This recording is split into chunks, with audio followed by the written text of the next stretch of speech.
예수께서 돌아오심에 무리가 환영하니 이는 다 기다렸음이러라.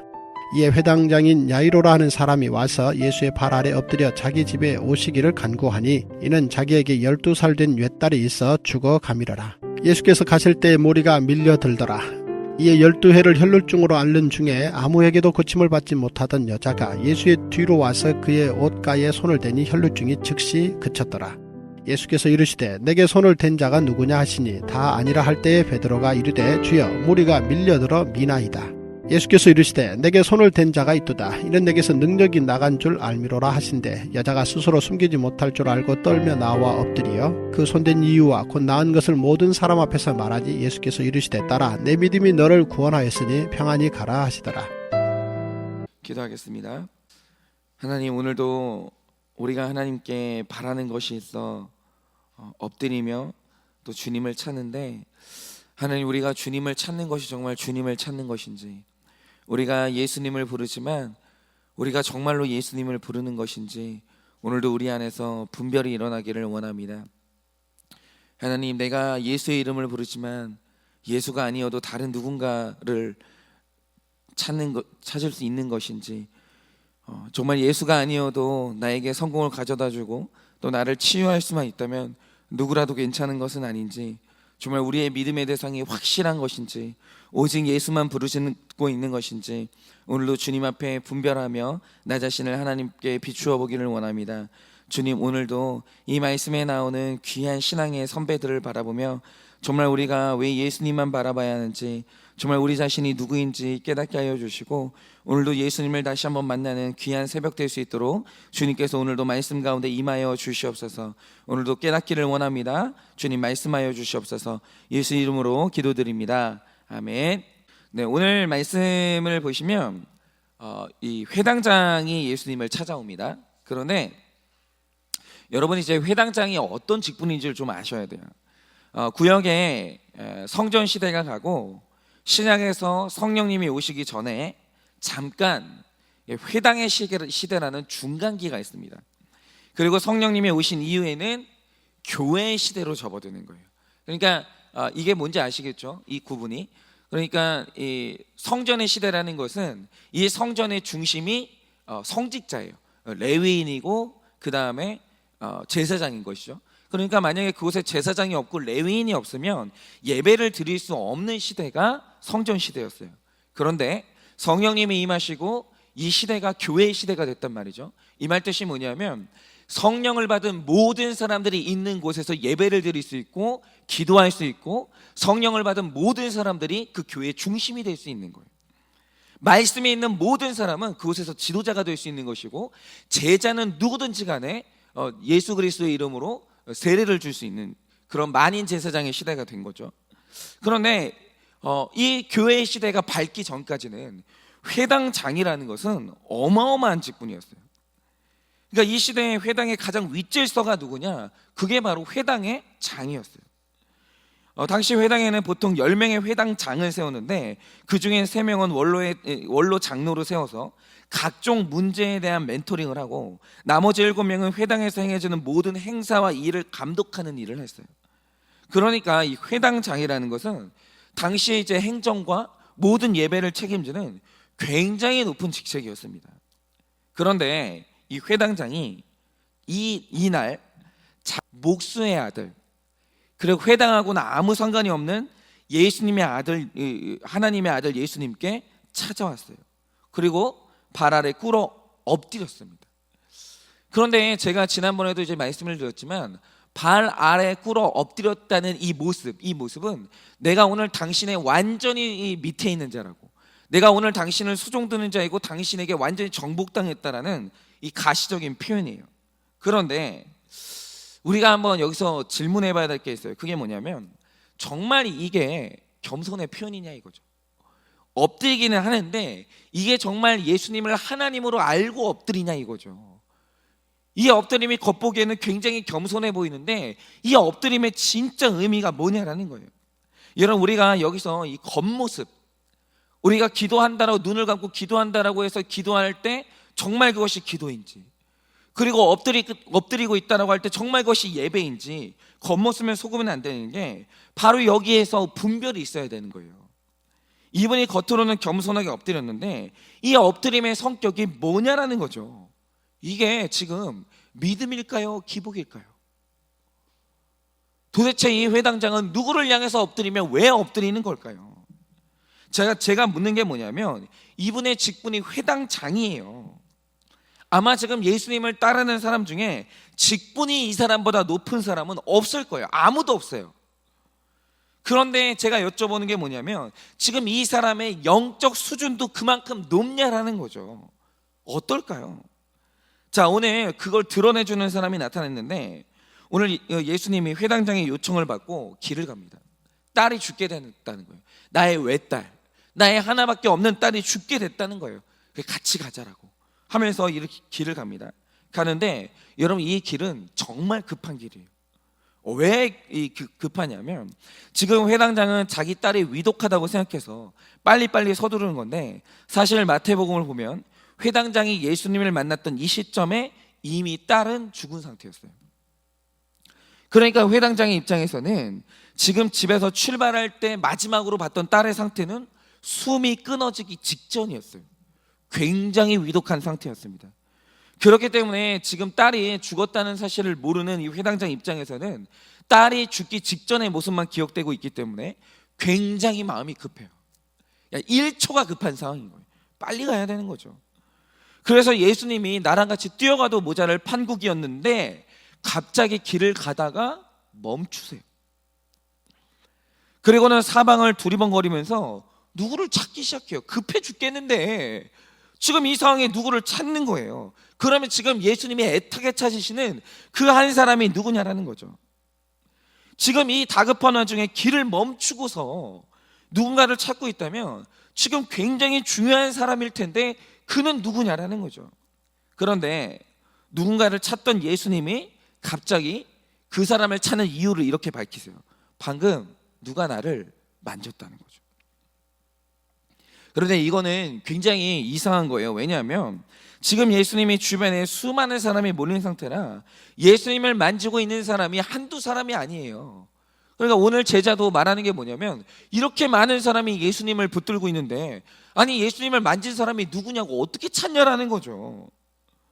다들 뭔가를 바라면서 예수님을 다 만지고 있었어요. 그런데 예수님이 길을 가다가 멈추고 누군가를 찾으면서 하는 말씀이 뭐냐면 이 많은 사람들 중에서 딱 한 사람만 나를 만졌다는 거예요. 여러분 여기에서 우리가 큐티해 봐야 될 게 이겁니다. 지금 수많은 사람들이 예수님을 만지는데 예수님은 그들이 나를 만졌다라고 생각하지 않아요.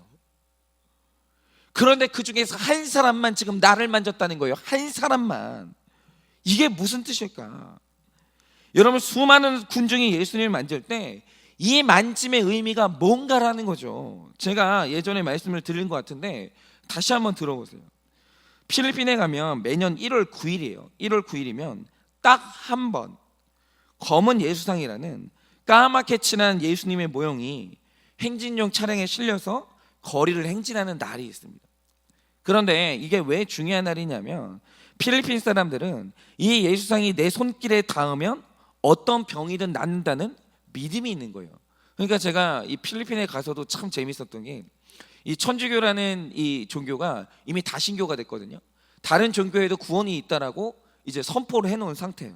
그래서 이 천주교라는 종교의 특징이 뭐냐면 어느 나라를 가든지 그 나라의 토착 종교를 받아들여요. 그러니까 이 천주교가 어느 나라를 가면 그 나라에 따라서 형태가 바뀌는 거예요. 예를 들어서 이제 다른 나라에는 없는데 이 천주교가 우리나라에 들어와서 묵주라는 게 생겼어요. 그러니까 이 작은 알로 만들어진 이 목걸이를 들고 이제 그걸 돌리면서 기도를 하는 거예요. 이게 뭐냐면 불교거든요. 이게 불교 문화인데 천주교가 우리나라에 오면서 불교 문화를 수용하면서 묵주기도라는 게 생긴 거예요. 이런 식이에요. 그런데 필리핀에 가면 필리핀이 토착 종교가 굉장히 많거든요. 그런데 그 토착 종교와 결합되면서 만들어진 게 뭐냐면 검은 예수상이에요. 그러니까 이 예수상을 만지면 무슨 병이든 낫는다는 믿음이 있는 거죠. 그래서 1월 9일에 검은 예수상의 행진을 시작하면 셀 수 없는 사람들이 몰려들면서 그 검은 예수상을 만져보겠다고 난리가 납니다. 그런데 정말 놀라운 사실이 뭐냐면 매년 그 예수상을 만지고 병을 낫는 사람이 정말로 생긴다는 거예요. 그러니까 그것 때문에 그 난리가 나는 거죠. 낫다는 사람이 늘 나은 다음에 방송사와 인터뷰를 해요. 내가 오늘 검은 예수상을 만지고 나았다고. 그런데 더 놀라운 사실이 뭐냐면 검은 예수상을 만지고 낫는 사람이 있는데 매년 검은 예수상을 만지려고 몰려들다가 군중에게 밟혀 죽는 사람이 훨씬 더 많다는 거예요. 이게 뭐냐면 이게 바로 마귀 역사입니다. 예수님이 하신 일이 아니에요. 예수님은 이런 식으로 일하시는 분이 아니에요. 그런데 사람들이 그걸 만지겠다고 정신이 나가서 지금 누가 내 발밑에서 깔려 죽는지 모르는 거예요.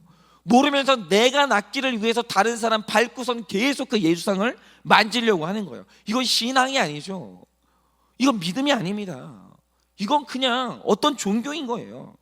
그러면 우리가 한번 여기서 띵크를 해보자 이거죠. 지금 이 사람들이 검은 예수상을 만지는 이유가 예수님이라서 만지냐 이거죠. 예수를 만지고 있냐 이겁니다. 다시 말해 만약 이게 예수님 형상이 아니라 검은 돼지상인데 사람이 나아요. 검은 돼지상을 만졌는데 사람이 낫는다는 거죠. 그러면 사람들이 이 검은 돼지상을 만지려고 몰려들까요? 안 몰려들까요? 똑같은 사람이 몰려든다라는 거예요. 이 말 뜻이 뭐냐면 지금 이 사람들은 누가 내 병을 낫게 해준다고 하면 그게 예수든 누구든 중요하지가 않은 거예요. 예수든 돼지든 상관이 없는 거예요. 내 병 낫게 해주면 그게 뭐든지 간에 상관이 없는 거고, 만약 만졌는데 병이 낫지 않았어요? 그러면 분명히 내 병을 낫게 해준다는 다른 뭔가가 있으면 그걸 만지러 간다는 거죠. 그걸 만나러 간다는 거예요. 그러니까 지금 이 사람들의 하나님은 내 병을 낫게 해주는 그게 하나님이지 다른 게 하나님이 아니에요. 여러분 바로 이겁니다. 오늘 말씀의 군중들은 예수님을 만진 게 아니라 검은 예수상을 만진 거예요. 그런데 중요한 사실이 뭔지 아십니까? 그 다음 본문을 보시면 아시겠지만 이 검은 예수상을 만지는 사람 중에 포함된 사람이 누구냐? 그게 바로 회당장이었던 거예요. 이 당시 믿음 상태에서는 예수님이 내 딸을 만약에 못 살렸다? 그럼 바로 회당장은 예수님을 버리는 거예요. 아니 내 병 나으려고 이제 찾아온 게 예수인데 예수가 내 병 못 낫게 하면 아무 의미가 없는 거예요. 그런데 이 수많은 군중들 중에 검은 예수상을 만지겠다고 달려드는 군중들 중에 유일하게 딱 한 명, 그 누군가가 검은 예수상이 아니라 진짜 예수를 만진 거예요. 붙든 거예요. 예수님을 하나님으로 믿는 사람이 한 사람이 있었고 병 나는 게 아니라 구원받고 싶어서 만진 사람이 있었다라는 거예요. 예수 아니면 안 된다라고 믿는 사람이 있었다라는 거예요. 병이 낫지 않는다 할지라도 예수님 잡은 손을 절대로 놓지 않을 그 한 사람이 있었던 거예요. 그런데 지금 그 사람이 예수님을 멈추게 만든 거예요. 저는 혼자 이 말씀을 이제 묵상을 하면서 굉장히 소름이 끼쳤습니다. 왜냐하면 예수님이 이 여자가 병 나은 것을 알고도 그냥 갈 수 있었거든요.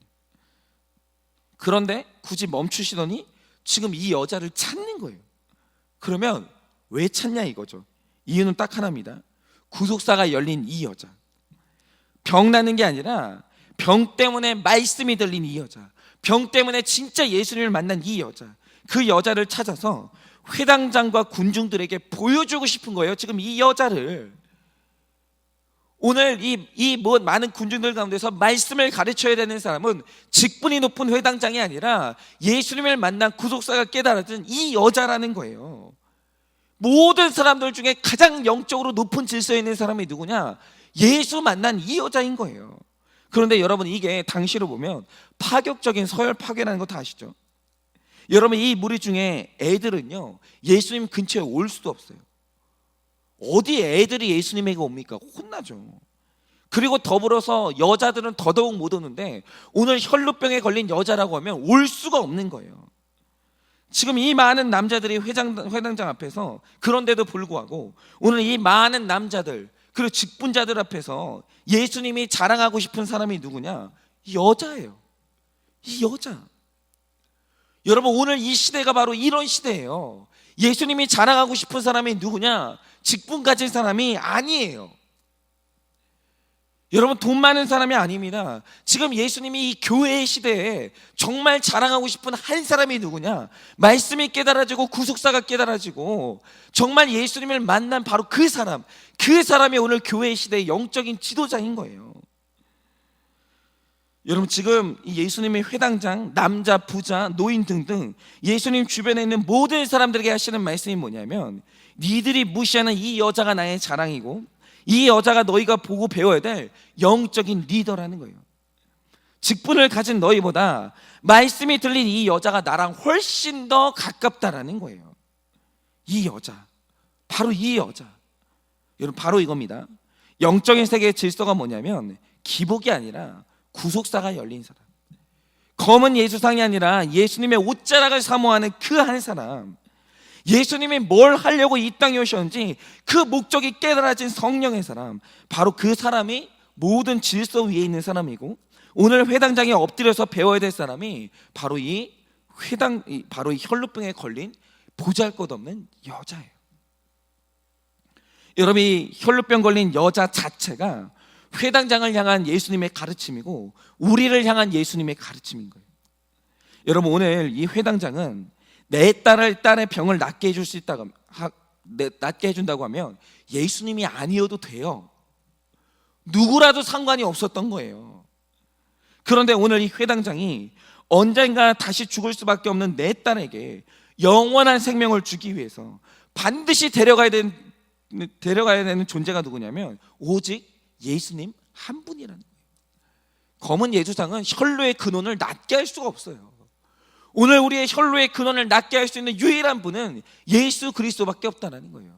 혈루의 근원을 낫게 할 수 있는 유일한 방법은 구원밖에 없는데 구원을 예수가 주지 누가 주냐라는 거예요. 오늘 예수님을 만나지 않으면 나를 죽음으로 이끄는데 혈루의 근원은 절대로 마르지 않습니다. 여러분, 우리가 다 지금 우리 안에 회당장 같은 믿음이 있어요. 한번 질문을 해봐야 됩니다. 우리가 내 자신한테 속으면 안 돼요. 우리가 기도하고 있다고, 우리가 말씀 보고 있다고, 우리가 오늘도 여기 나와가지고 예배하고 있다고 해서 내가 내 자신한테 속으면 안 된다는 거예요. 우리가 진짜 만지고자 하는 게 뭐냐라는 거죠. 여러분, 우리가 진짜 해결받고 싶은 게 뭡니까? 여러분, 만약 내 인생의 목적이 구원이 아니라 다른 것이라면 굳이 예수님 안 만나셔도 돼요. 여러분, 내 자녀의 인생의 목적이 성공이면 예수님 안 만나도 됩니다. 검은 예수상 만나도 돼요. 그냥 강남의 유명 학원 강사라는 검은 예수상을 만나도 되고, 내 자녀 이 시험 점수 1점이라도 올려준다고 하면 그냥 검은 예수상 아무나 만나도 되는 거예요. 검은 돼지상을 만져도 되고 검은 고양이상을 만져도 되고 아무거나 만져도 상관없어요.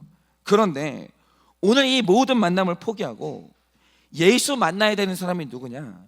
내 인생의 목적이 구원인 사람은 오늘 예수님 만나야 되는 거예요. 오늘 내 인생의 목적이 거룩인 사람은 예수님을 만나야 되는 겁니다. 왜냐하면 죽음이라는 내 혈루의 근원을 마르게 할 사람은 예수님밖에 없기 때문이에요.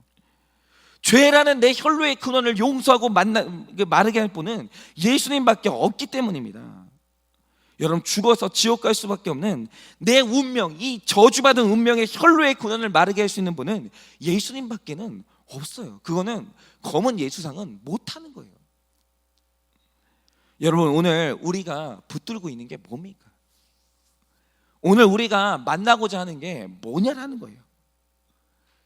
여러분, 정말 구원받고 싶다면, 내 인생의 목적이 거룩이라면 검은 예수상 말고 오늘 예수님 붙들어야 됩니다. 오늘 예수님이 우리를 만져주셔야 돼요. 그분 앞에 우리가 엎드려야 되는 거예요. 다른 방법은 없어요. 다른 길은 없는 거예요. 여러분, 오늘 이 여인, 혈루병에 걸린 여인은 내게 필요한 게 병 낫는 게 아니라는 것을 간파했어요. 오늘 내 혈루의 근원, 이 모든 게 나의 죄 때문이라는 정확한 진단이 있었고, 오늘 나에게 필요한 건 낫는 게 아니라 구원이라는 것을 정확히 알았기 때문에 오늘 예수님을 알아본 거예요. 그리고 예수님을 만진 겁니다. 오늘 우리의 신앙생활 가운데 이 정확한 만짐이 있기를 원해요. 오늘 우리가 다 검은 예수상이 아니라 오늘 예수님을 만지기를 원합니다. 예수님을 만나기를 원해요. 그리고 그 예수님이 나를 만져주시기를 원합니다. 그래서 오늘 예수님을 만지는 우리 모든 주의 백성들마다 내 혈로의 근원이 마르는 복된 구원을 다 경험하게 되고 오늘 내 인생에 죄가 끊어지는 귀한 역사가 오늘 일어나게 될 줄을 예수님의 이름으로 축원을 드립니다.